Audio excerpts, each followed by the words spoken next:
Bom, em todos os nossos problemas de dimensionamento que nós vimos até agora, nós sempre calculamos uma tensão máxima na estrutura, por exemplo, a tensão máxima de tração na estrutura, e comparamos essa tensão com uma tensão admissível do material, ou a tensão máxima de compressão, ou a tensão máxima de cisalhamento, no caso da torção, e comparamos com a tensão de cisalhamento admissível do material.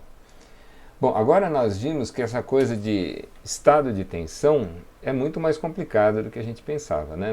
As tensões, para cada plano, as tensões têm valores diferentes.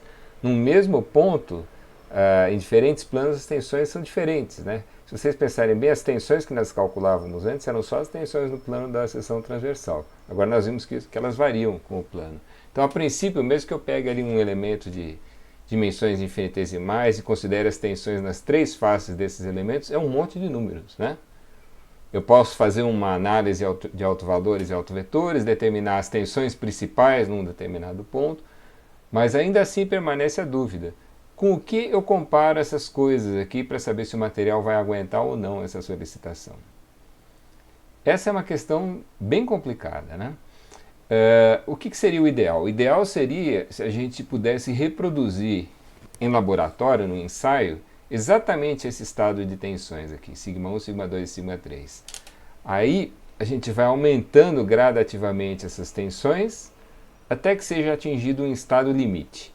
E aí quando eu falar em estado limite, eu estou me referindo a duas possibilidades, ou escoamento, se for um material dúctil, né? Um material que se deforma muito antes de romper, ou a ruptura se for um material frágil, aquele material que se deforma pouco, rompe de repente, né, sem exibir grandes deformações. Então o ideal seria reproduzir esse estado de tensões, vai aumentando gradativamente as tensões até que seja atingido um estado limite. Aí eu anoto a que distância nós estamos desse estado limite, para saber aqui qual é o nosso coeficiente de segurança, digamos assim, para esse ponto da estrutura. Bom, obviamente isso aí é impraticável, não dá para fazer um ensaio como esse para cada ponto que eu desconfie que seja um ponto problemático, né? E eu acho que nem existe um equipamento que é capaz de reproduzir qualquer estado de tensões. Então, na falta dessa condição ideal, o que a gente faz? A gente procura se apoiar em resultados de ensaios simples. Por exemplo, ensaio de tração, aquele ensaio de tração da barra de aço. Daquele ensaio de tração a gente extrai uma tensão admissível à tração do material. É claro que por trás dessa tensão admissível existe todo um tratamento estatístico, né? Eu não posso fazer um ensaio só. Se eu fizer dois ensaios com barras iguais, vai dar dois resultados diferentes, né? Então a gente tem que fazer um número adequado de ensaios, fazer um tratamento estatístico para essa tensão limite, escolher dessa distribuição estatística um valor de tensão limite que tem uma propriedade muito pequena, probabilidade muito pequena de ser superado no sentido desfavorável, ou seja, em que digamos 95% das vezes a tensão limite vai ser maior do que essa, e a essa tensão que a gente chama de característica, a gente aplica ainda um coeficiente de segurança. Todas essas coisas vocês vão ver com mais cuidado no curso de estruturas de concreto e eu acho que no de estruturas de aço também, né? Mas enfim, eu faço o ensaio de tração, dou lá o tratamento estatístico e tiro uma tensão admissível à tração no material. Faço eventualmente ensaio de compressão e tiro uma tensão admissível do material. Em algumas situações a gente faz um ensaio de cisalhamento simples, por exemplo, torcendo a barra, e aí também tira uma tensão de cisalhamento admissível. Enfim, a gente se apoia em ensaios simples.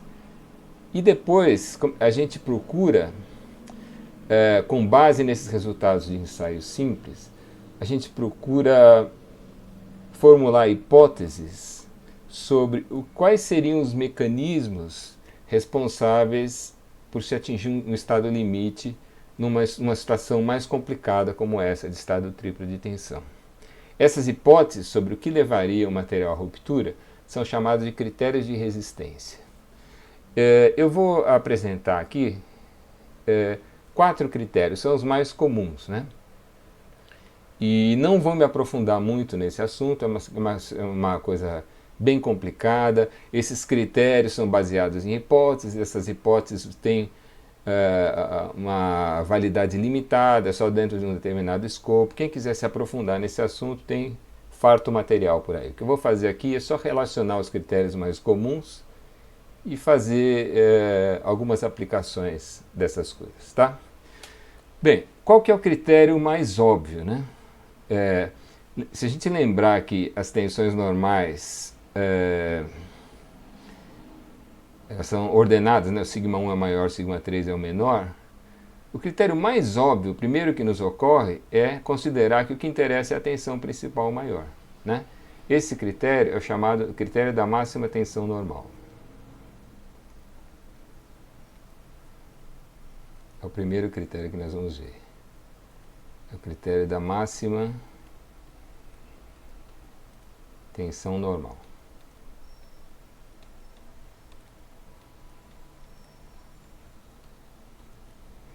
Esse critério diz o seguinte: na estrutura, a situação é isso aqui. É um estado triplo.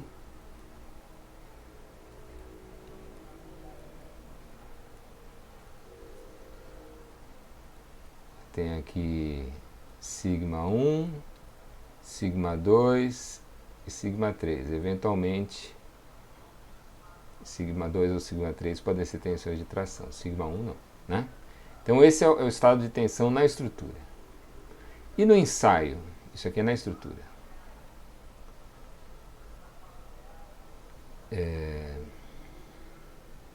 Deixa eu escrever aqui, na estrutura.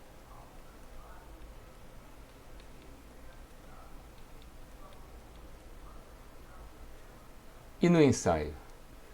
Pô, no ensaio de tração, o estado de tensão é bem mais simples, né? Se vocês imaginarem aqui, como a gente viu naquele filminho, né? A barra aqui na vertical, submetida a um esforço normal de tração. Numa seção transversal, existe tensão normal.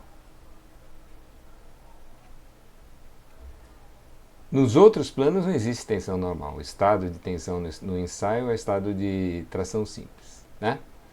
Bom, nós vamos imaginar que a situação limite no estado de tração simples ocorre quando essa tensão aqui é a tensão admissível, que eu vou chamar de sigma D, D de design, projeto, tá? Essa é a situação no ensaio.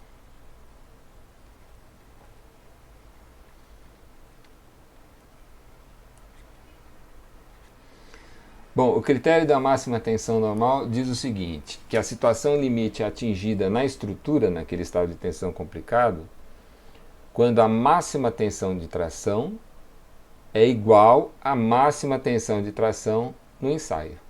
Não é?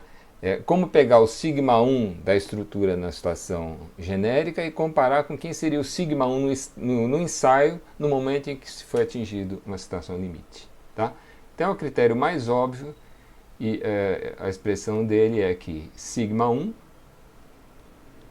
tem que ser menor ou igual à tensão admissível à tração do material. Tá? Vou designar por sigma D simplesmente. Tá? Já está explícito aqui que é máxima tensão normal de tração, né? Eu esqueci de escrever. Máxima tensão normal de tração. Ele é usado nesse contexto. Tá? Embora esse critério seja bastante óbvio, né, a gente pegar só o sigma 1 e comparar com a tensão admissível do material, do ponto de vista desse critério, pensem bem, esses dois estados de tensão aqui seriam equivalentes. Ó. Se eu tivesse um estado de tensão em que aqui é 100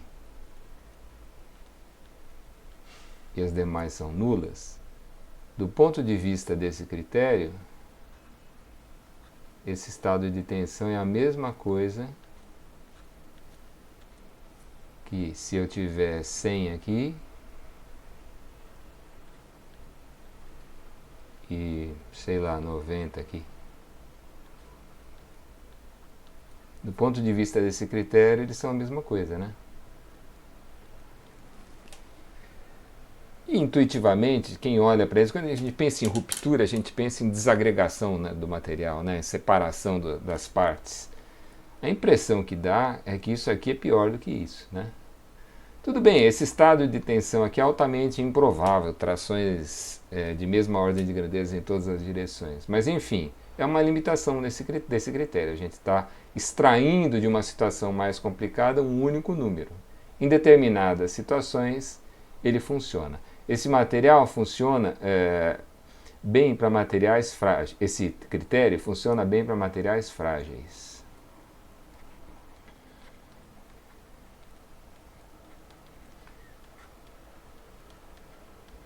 Materiais frágeis, como eu falei, são aqueles que se rompem sem exibir grandes deformações, né?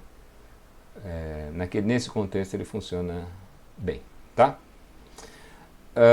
Você se lembra daquele filminho que eu mostrei, uma barra tracionada, e onde apareciam aquelas chamadas franjas de deslizamento, né?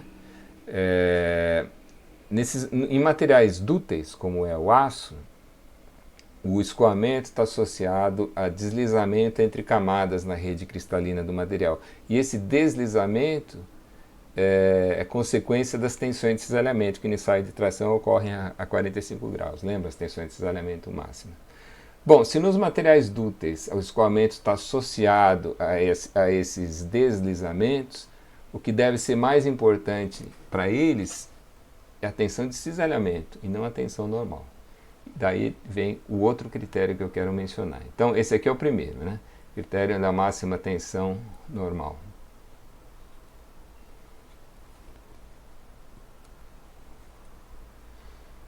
O segundo critério que eu queria mencionar é o critério da máxima tensão de cisalhamento.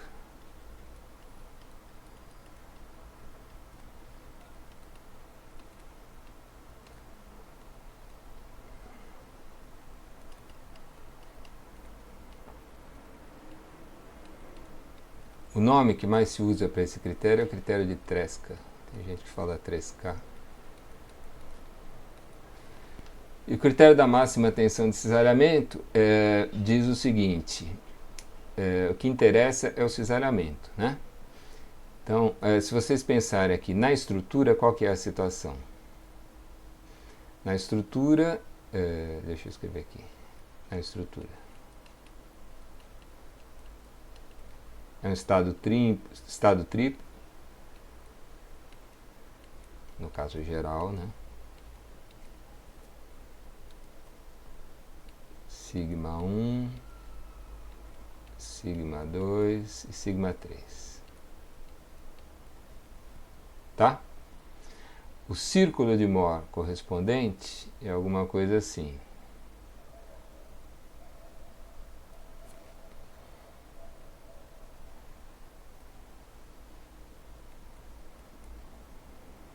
Vamos imaginar que sigma 1, sigma 2 e sigma 3 sejam essas aqui.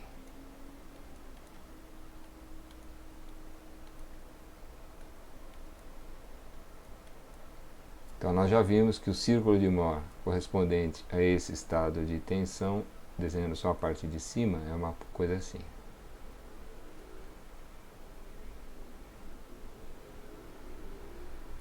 Os pontos possíveis, os possíveis pares de tensão, pares sigma tal, são pontos pertencentes a essa área aqui, né? Em particular, a máxima tensão de cisalhamento é essa aqui, né?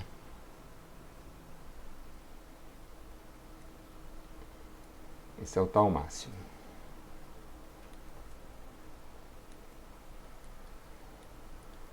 Em função das tensões principais, nós já vimos isso, ele corresponde ao raio desse círculo maior, então ele é sigma 1 menos sigma 3 dividido por 2. Tá? Bom, e no ensaio?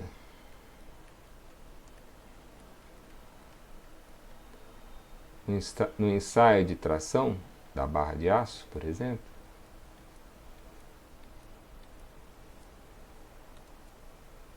essa aqui é a situação, estado simples de tensão, né? E essa tensão era a tensão admissível do material. Tá? O círculo de Mohr correspondente vai ser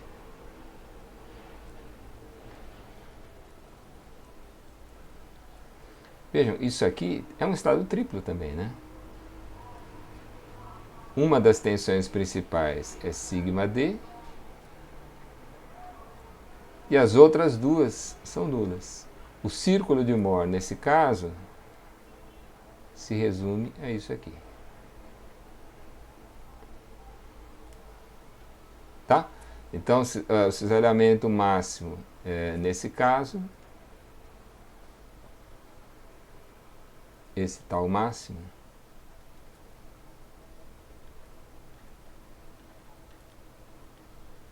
vale σd dividido por 2. Tá certo? Bom, o que diz o critério de Tresca? Ele diz que está tudo bem se essa tensão máxima na estrutura não superar a tensão máxima de cisalhamento no ensaio no momento em que foi atingida a condição ou situação limite. Né? Então, se eu chamar essa tensão aqui tal máximo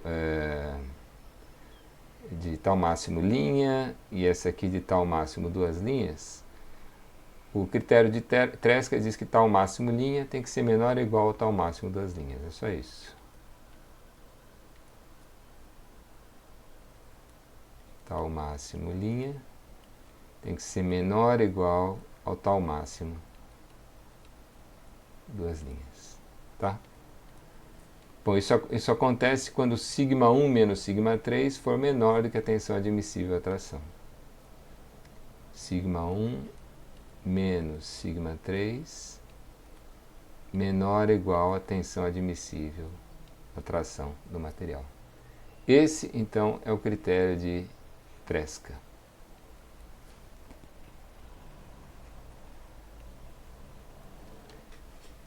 Tá? Observem que nessa conta que eu estou fazendo, eu estou comparando tensões normais, né? Mas o que está por trás dessa inequação é uma comparação entre tensões de cisalhamento. Acontece que essas tensões de cisalhamento estão sendo expressas em termos das tensões normais de referência. Tá? Então, cuidado com isso, hein? Isso aqui, nesse critério que a gente está comparando são tensões de cisalhamento. Tá?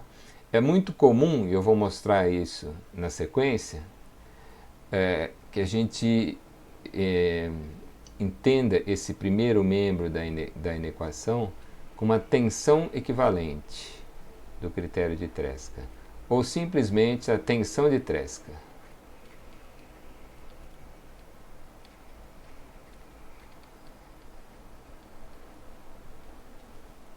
Tá? Eu vou mostrar na sequência um programa de elementos finitos, e uma das opções do menu lá, a gente pode pedir para ele exibir quem são as tensões σ1, σ2, σ3, e uma das opções é a tensão de Tresca.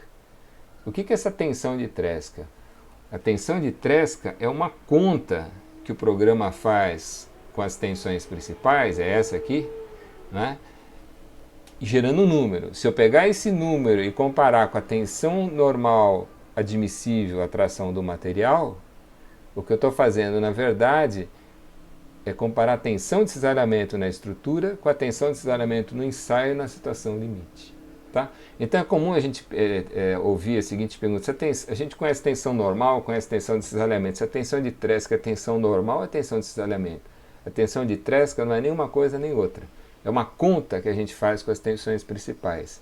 E se a gente comparar essa tensão de Tresca com a tensão admissível à tração do material, no fundo o que a gente está comparando é o cisalhamento na estrutura com o cisalhamento no ensaio na situação limite. Tá? Vejam que esses critérios são todos expressos da mesma forma. Ó.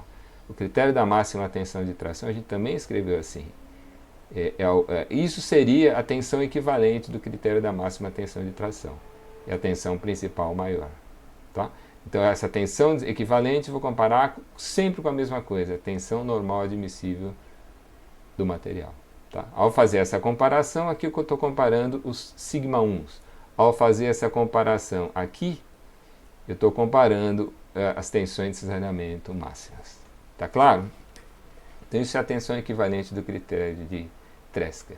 Esse critério de Tresca, ele também funciona bem para materiais dúteis.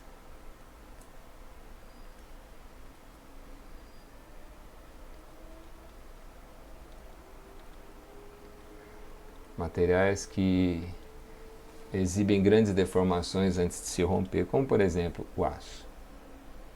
Tá? Então esse é o segundo critério. O terceiro critério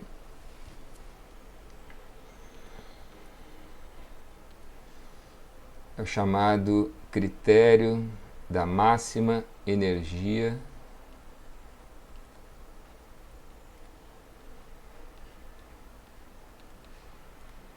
de distorção. Bom, ninguém conhece ele por esse nome. Isso é o critério, chamado de critério de von Mises.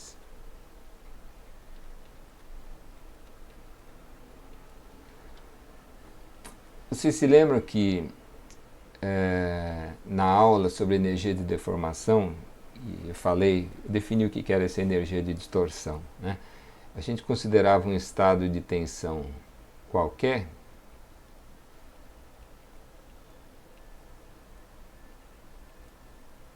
que eu tenho aqui sigma 1, sigma 2 e sigma 3,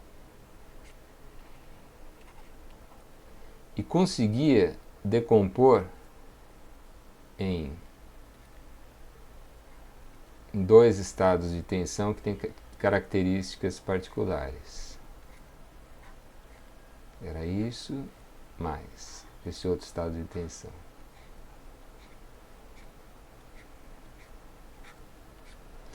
O primeiro, as três tensões eram iguais. Foi a tensão que eu chamei naquele contexto de sigma linha, lembra? E o segundo tinha sigma 1 menos sigma linha, sigma 2 menos sigma linha, e aqui sigma 3 menos sigma linha, né? É óbvio que essa decomposição existe. É sempre possível. Agora, nesse primeiro caso aqui, como as tensões são iguais, as proporções não mudam, só existe mudança de volume, né? E nesse caso, no caso geral, existe mudança de forma e existe mudança de volume. A menos que eu escolha o sigma linha igual a média das três tensões principais. Lembram disso? Se eu escolher o sigma linha igual a sigma 1 mais sigma 2 mais sigma 3, dividido por 3, né? Sigma 1 mais sigma 2 mais sigma 3 dividido por 3.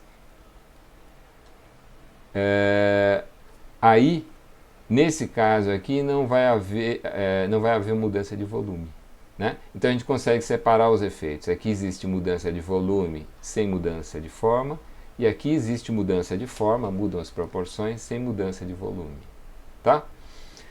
Bom, o fato é o seguinte: o que se constata experimentalmente é que uma situação como essa chama um estado de tensão hidrostático, em que todas as tensões são iguais, né? O nome é porque, se vocês imaginarem um ponto lá no fundo do mar, lá, as pressões são iguais, né, em todos os planos.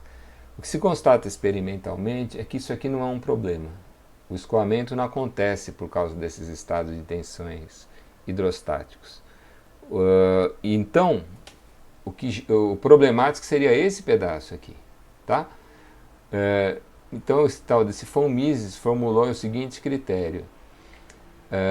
Para um estado de tensão qualquer, o que interessa é a energia de distorção, que é a energia de deformação associada a esse estado de tensão aqui. Tá? É a parcela de energia de deformação associada à mudança de forma sem mudança de volume. Mudança de volume por si só não é um problema, é essa situação intermediária aqui. O problema é esse, a mudança de forma sem mudança de volume. Tá? Por isso o critério da máxima energia de distorção. Ele diz que uma situação limite é atingida quando a energia de distorção num ponto da estrutura é igual à energia de distorção no ponto, no ensaio, quando é atingida uma situação limite. Tá? Se vocês pensarem bem, é razoável a gente pensar, a energia envolve tensão e envolve deformação também, né? Enquanto que os critérios baseados só em tensão envolvem só tensões, né? Então talvez seja uma motivação para esse tipo de critério envolvendo energia. Bom, então como é que se ficaria o critério de von Mises? Como é que seria a fórmula do critério de von Mises? É o seguinte, é sempre a mesma coisa, hein? Na estrutura,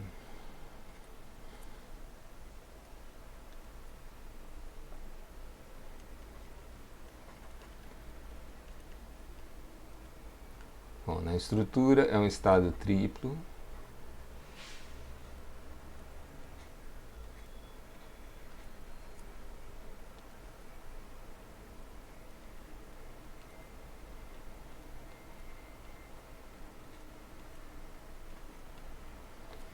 E a energia de distorção aqui, eu não lembro como que a gente chamou isso. Eu acho que era U pequeno F, mudança de forma sem mudança de volume. Tinha a seguinte expressão: 1 mais Ni sobre 6E, sigma 1 menos sigma 2 ao quadrado, mais sigma 2 menos sigma 3 ao quadrado, mais sigma 1 menos sigma 3 ao quadrado.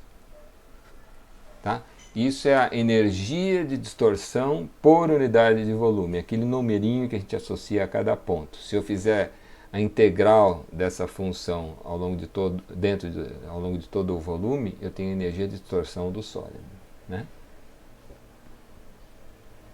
Essa é a energia de distorção na estrutura, vamos chamar isso aqui de UF'.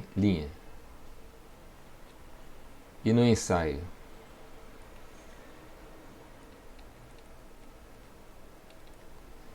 Bom, no ensaio, o estado de tensão é bem mais simples, né?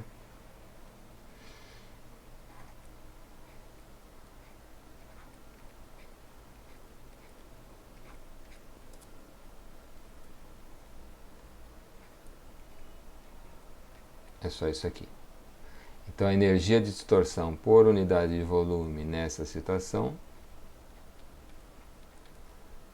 vai ser 1 mais Ni sobre 6E, que multiplica. Olha, aqui dentro é sigma 1 igual a sigma D e o resto igual a zero, né? Vai ficar 2 vezes sigma D ao quadrado. Tá? O critério da máxima energia de distorção, o critério de von Mises, diz que isso tem que ser menor ou igual a isso, né? O F' tem que ser menor ou igual ao F duas linhas. E aí o resultado vai ser o quê, hein? Olha aqui, ó. Isso vai ficar menor ou igual a 2 vezes sigma D ao quadrado, né? Então eu vou dividir isso por 2 e tirar a raiz quadrada dos dois lados. Vai ficar 1 sobre raiz de 2, que multiplica sigma 1 menos sigma 2 ao quadrado, mais sigma 2 menos sigma 3 ao quadrado, mais sigma 1 menos sigma 3 ao quadrado. Isso aqui elevado a meio, raiz D, né? Tem que ser menor ou igual à tensão admissível à tração do material. Tá? Então esse negocião aqui é o critério de von Mises. E esse primeiro membro, outra vez, é a tensão equivalente do critério de von Mises, ou simplesmente a tensão de von Mises. Tá? Outra vez, hein? A tensão de von Mises, o que é? Não é nem tensão normal, nem tensão de estranhamento. É uma conta que a gente faz com as tensões principais, né? Essa conta gera um número, e se eu comparar esse número com a tensão de tração admissível do material, no fundo eu estou comparando a energia de distorção da estrutura com a energia de distorção no ensaio no momento que é atingida uma situação limite. Tá? O critério de von Mises também é bom para materiais dúteis.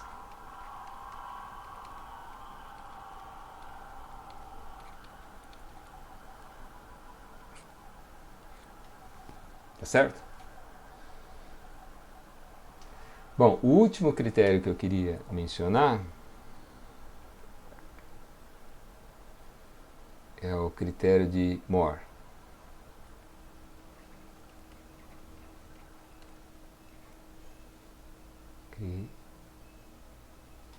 Está escrito critério aqui, hein? Caramba. Critério de Moore.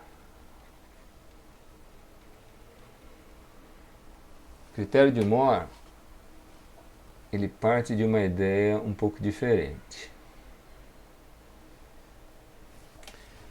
É o seguinte.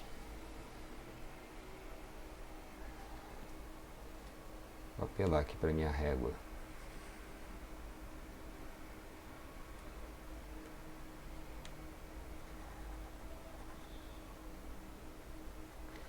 Vamos imaginar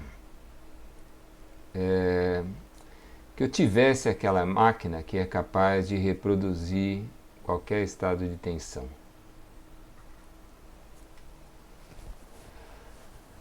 Então eu vou fazer o seguinte: eu vou escolher um estado de tensão qualquer, como por exemplo esse aqui. Vou desenhar pequenininho. Escolho esse estado de tensão. Jogo esse estado de tensão no meu equipamento imaginário que reproduz qualquer estado de tensão, vou aumentando essas tensões até que seja atingida uma situação limite. Então, anoto o círculo de Moore correspondente a essa situação limite. Digamos que dê um negócio assim.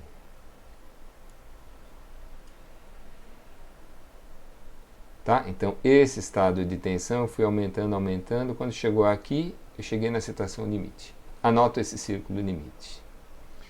Aí eu pego um outro estado de tensão, para cá, por exemplo. Devia ter representado assim o outro, né? Vou aumentando gradativamente as tensões até que chega numa situação limite e eu anoto esse estado de tensão limite. Tá? Então, esse aqui é a evolução desse. E assim eu vou procedendo, gerando um grande número de ensaios correspondentes a situações limites. Eu vou anotar só o círculo externo.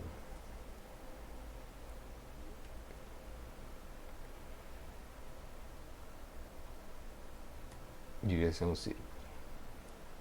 Bom, vocês entenderam, né? Eu vou gerando aqui um grande número de ensaios correspondentes a situações limites. Uma vez que eu tenha um bom número de ensaios correspondentes a situações limites, eu venho aqui e traço uma curva tangenciando todos esses círculos limites. Aqui ficou feio, mas faz de conta que não está feio. Essa curva que tangencia todos esses estados limites eu vou chamar de envoltória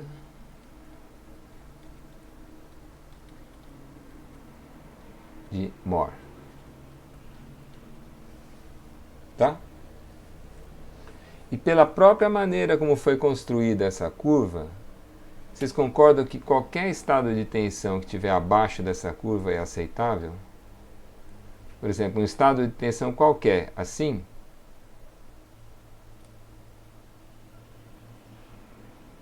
é aceitável, porque os estados limites tangenciam essa curva. Agora, um estado de tensão que passa para o lado de lá não é um estado de tensão aceitável, né? No fundo, isso aqui é aquela situação limite, aquela situação ideal que eu tinha mencionado, né? Tudo que a gente queria era ter essa envoltória de Moore, tá? Bom, na falta desses infinitos ensaios, a gente constrói uma envoltória aproximada.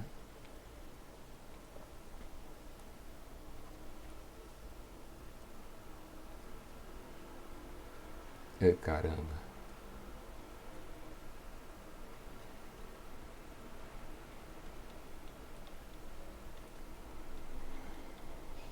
Aproximada. A gente constrói uma envoltória aproximada assim.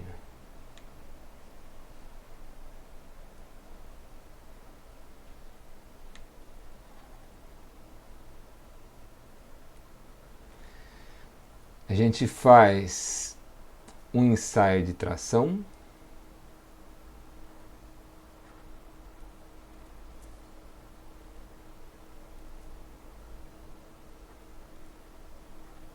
E determina a tensão admissível à tração do material, que eu vou indicar por sigma dt. O círculo de Moore correspondente é alguma coisa assim.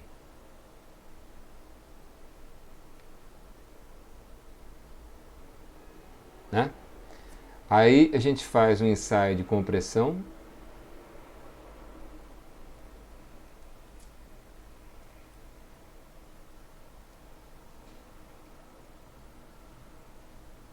E extrai daqui a tensão admissível à compressão, que tipicamente é maior do que a tensão admissível à compressão, né? Em materiais frágeis. E o círculo correspondente vai ser alguma coisa assim.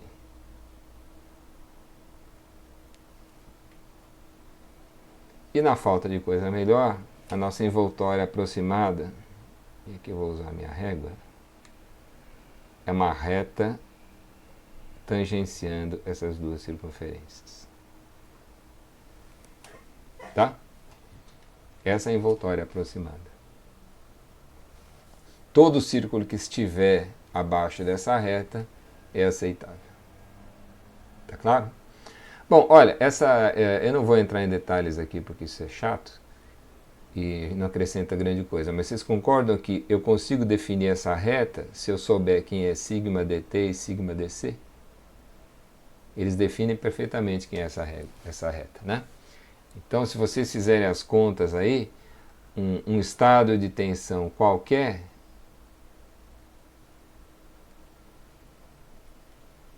é definido por sigma 1, sigma 2 e sigma 3,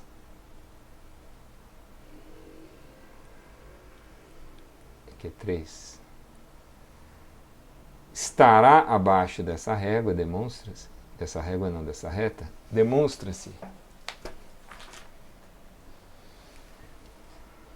se o sigma 1 é menos a tensão admissível à tração dividido pela tensão admissível à compressão vezes o sigma 3 for menor ou igual à tensão admissível à tração. É isso. Então esse é o critério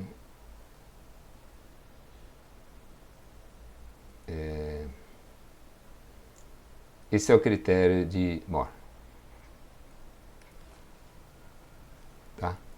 E isso que apareceu aqui no primeiro membro é outra vez uma conta que a gente faz com as tensões principais. É a tensão equivalente do critério de Moore. Se eu pegar essa tensão equivalente e comparar com a tensão de tração admissível do material, na verdade estou fazendo uma comparação muito mais complicada do que parece, né? Eu estou constatando se aquele círculo de Moore está abaixo dessa envoltória aproximada. Tá? Então pensem bem, quais são as hipóteses envolvidas? Primeiro critério, o critério da máxima tensão de tração diz que o que interessa é a tensão sigma 1. O segundo critério diz que o que interessa é a tensão de cisalhamento, é o critério de Tresca. O terceiro critério diz que o que interessa é a energia de distorção. Né? Qual é a hipótese que está envolvida aí nesse critério de Moore? Nenhuma, né? O critério de humor é uma aproximação para aquela situação ideal. A gente faz um ensaio, anota o estado limite, a gente não sabe o que levou ao estado limite, a gente só anotou o círculo correspondente. A gente faz vários ensaios e levanta essa envoltória. No caso, a gente faz 2 ensaios e tem essa envoltória aproximada. Então, a princípio, é um critério mais geral, ele não tem nenhuma hipótese, né? Inclusive, se vocês pensarem bem, o critério da máxima tensão de tração ele é bom para materiais frágeis, como materiais cerâmicos. E tipicamente nesses materiais a tensão admissível à tração é muito pequenininha se comparada à tensão admissível à compressão. O concreto é assim, né? Bom, o que acontece se a tensão admissível à tração for muito menor do que a tensão admissível à compressão? Esse número aqui é muito pequenininho, né? E aí a gente acaba caindo no critério da máxima tensão de tração, né? Pensem agora, por exemplo, num material dútil como o aço, em que a tensão admissível à tração é igual à tensão admissível à compressão. Bom, se a tensão admissível à tração for igual à tensão admissível à compressão, isso aqui dá 1. E aí a gente cai no critério da máxima tensão de cisalhamento, critério de Tresca. Então, de certa forma, aqueles critérios são casos particulares dessa expressão mais geral. Tá? Na prática, isso não funciona exatamente assim, e cada critério é usado em determinados contextos, mesmo porque essa coisa de comportamento frágil ou dútil depende de outras variáveis, né? Materiais dúteis em determinadas condições, por exemplo, temperatura muito baixa, eles se comportam de maneira frágil. Então é uma questão mais delicada do que isso, tá? Então meu objetivo aqui era mais enunciar os critérios mais comuns e na sequência a gente faz uma rápida aplicação dessas coisas.